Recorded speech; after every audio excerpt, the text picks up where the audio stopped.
Hello students, good afternoon. So in this video, I'm going to explain the next topic in your third unit, that is stockbroker.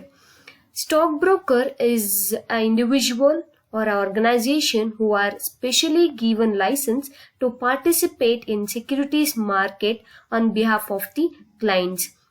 So all of you know about this stockbroker. He is an individual or it may be any of the organization who already taken an registration certificate or a license from any of the depository system or depository organization or from the stock exchange. The stockbroker has the role of an agent. Yes, he acts as an agent between investor and the stock exchange. When the stockbroker acts as the agent for buyers and sellers of securities, a commission is charged for this service. So as he is providing a service of the buying and selling of securities in the stock exchange, so he is getting a commission in return for his services. So understood, stockbroker, he is an individual or it may be an organization who specially given license to participate in the securities market. Next, we'll see what are the roles of the stockbroker. The first one is buying and selling of stocks. This is a very important and very basic role of a stockbroker. This is a primary function as well. You can see the primary function of a stockbroker. So broker act as intermediary for their clients to transact on the stock exchange. So he buys and sells the securities of an individual on behalf of the investor. Second one is research and advice. So this is second role of a stockbroker. He technically analyzed who would provide a market trends and trading tips. So he provides so many tips to our investors, so where he want to invest, in which company he wants to invest, and which is having a upward trend to buy the securities and to sell the securities. So all those research and advisory services will be provided by the stockbroker to the investors. Next one is personalized services. So not only the other services, even he also provide personalized services such as relationship manager to interact with the client. You can see here, he also act as a relationship manager to interact with the client. So relationship manager advises their clients about when to make a transaction and guide them about what to look for in our market dealings. So he provides not only buying and selling of securities or giving any advice or research advisories to the investor, even he also acts as a relationship manager where he can interact with his clients, means the investors. So when to make a transactions, when to buy the securities, when to sell the securities, what is the right time to buy the securities in a stock market.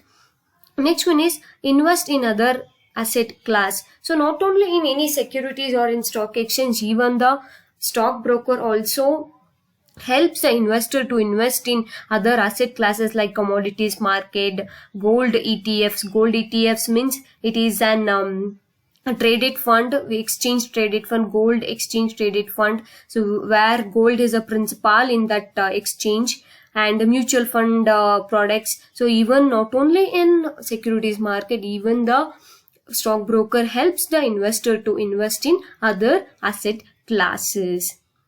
Next, you can see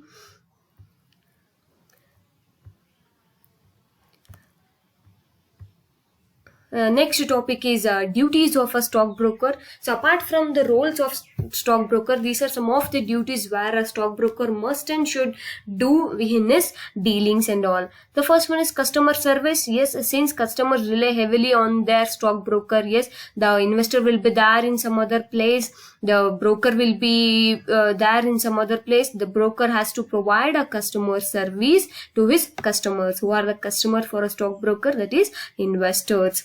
So dealing with their investment, maintain a level of trust and security. Yes, so he should gain some trust and security from the customers, from his clients. So this is one of the duty of a stockbroker, that is customer service. Next one is disclosure and advisement.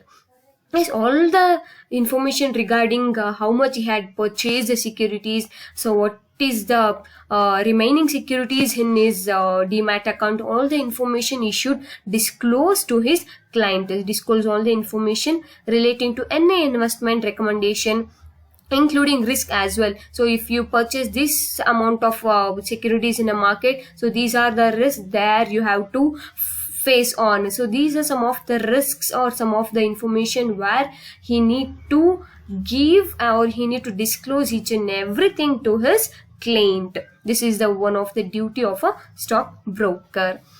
Next one is a trade execution. So if take for example, investor had ordered some 5 shares of XYZ company limited. So after ordering, the broker has to purchase the shares. He had already purchased and he should execute the transaction. So trade execution is very important duty of a stockbroker. So but some brokers execute traders by phone or in personal or in by the physical trading floor. So some of the executors may go for electronical way of executing the trade, means purchasing the securities, and but some brokers execute trade by phone or in by personal meet. They execute the trading activities or trade execution. So this is very important duty of a stockbroker. Next one is duty of loyalty. Yes, loyalty is very important, as the investor should have a good faith and loyal towards the stockbroker, as well as the stockbroker should gain the loyalty from the investor or his clients. And the next topic is, so the continuation of your duties of a stockbroker. Next is client recommendations. So even the stockbroker should take all the recommendations made by his clients. So the take for example, A is a person who wants to invest in some other exchange like mutual fund or in commodities exchange. So the broker has to take that recommendation and he has to work on it and he has to get good return for his investments. So he should accept the client recommendations.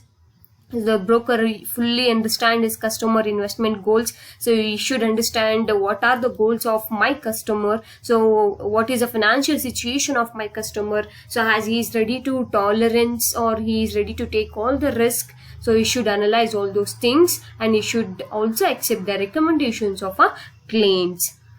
And the next one is fair dealing. As I said earlier itself, we should be very faithful and should be very fair to his client. So fundamental responsibility for fair dealing. He should not do any other such activities apart from this investment. And customer in a fair and honest manner. He should treat his customer in a very honest and very fair manner. This is also very important duty of a stockbroker. And warning, if a broker does not act in his client's best interest. So if in case the broker is not acting on the client best interest, so he will be taken disciplinary actions on the Financial Industry Regulatory Authority. This is authority which takes disciplinary actions towards a broker who is not acting on the client's best interest. So this is also one of the warnings. And research and advice, as I said, this is also one of the role and duty of a stockbroker. And build relationship with clients. He should build a trusting relationship and a fair relationship with his clients. As a client, he should retain his clients for a long duration of time. So these are some of the duties and roles of a stockbroker. Next we'll see what are the types of brokers. Usually we have 3 types of broker. First one is full service broker, second one discount broker, and the third type is direct access broker or online brokers. So full service brokers are those brokers where he will do each and every activity of a stockbroker. So they are expensive. They have to maintain a good relationship and contact with the client. They provide financial consultant and financial advisory services to clients. So range of product to buy, example bonds, any new securities, ETF, as I said, exchange traded fund, and CDs, etc. So these are some of the examples of a range of a product where he has to take in if he is a full service broker. Full service broker, he'll do each and everything for the clients, and it is very expensive for this full service broker. And So the discretionary management, you can see they are expensive. They have to take maintain a good relationship, take complete control of the investment. He will take complete control over the investment, takes investment decision on behalf of customer and provide only periodical statement of the customers. So he will take a decision on behalf of the customers if he is a full service broker, and he provide only the periodical statement. It may be for 1 month or 1 month to 6 months statement to his customers, as he is a full service broker, and it is very expensive also. Next is discount broker, provide only execution services and they generally don't have a relationship management. So this discount brokers are not fully service brokers. These are partly serviced brokers. So these brokers provide only execution services and they generally don't have a relationship management. They don't have any personal contact or any relationship management with his clients or its customers. And they also cater clients who are much smaller and whose requirements are simple and specific. So he take only such kind of clients who are very smaller and whose requirements are very simple and very specific requirements are there. So they are inexpensive. They undertake only buying and selling of security, as I said, only execution part of services, no range of no other range of services. As I said, in fully serviced brokers, you can see other exchanges also they provide some services, but here no range of other services, no special assistance to customers, no any other special assistant. Only one thing, they provide only execution services. And then last one is direct access broker, who are online brokers, interface with customers over the internet than face to face. So they are only online brokers. Direct access broker, you can access through the online internet. So they provide only they will not provide any face-to-face services. So these brokers are also called as direct access brokers. They cater to active day trading clients. So there are some of active day trading days who are very active in each and every day till Monday to Friday. They are very active. They wanted to make money. So because for them, they are online brokers interface or direct access brokers are there. So who can take part in this stock exchange. So with the smallest commission priced usually on the per share basis. So commission will be paid on a per share basis for this direct access brokers. So this is also very important in this chapter. Next we'll see the next topic in your third unit, that is different types of stock trading. So there are different types of stock trading in your stock exchange. First one is day trading. Day trading, it is a type of stock trading where both buying and selling of financial instrument is done on the same day, and all tradings are closed before the market close for the day. So day trading, as the name itself says that, so each and every day you can make a trading there. It may be buying and selling of securities. So it may be whatever the exchanges what they are doing on daily basis, the same day they are going to do the transactions. So before the closing of a market or before closing of a stock market, they are doing the trading activities. So as I said, active traders or day traders, so who are actively participating each and every day. So for them we can call it as a day traders or day trading activity.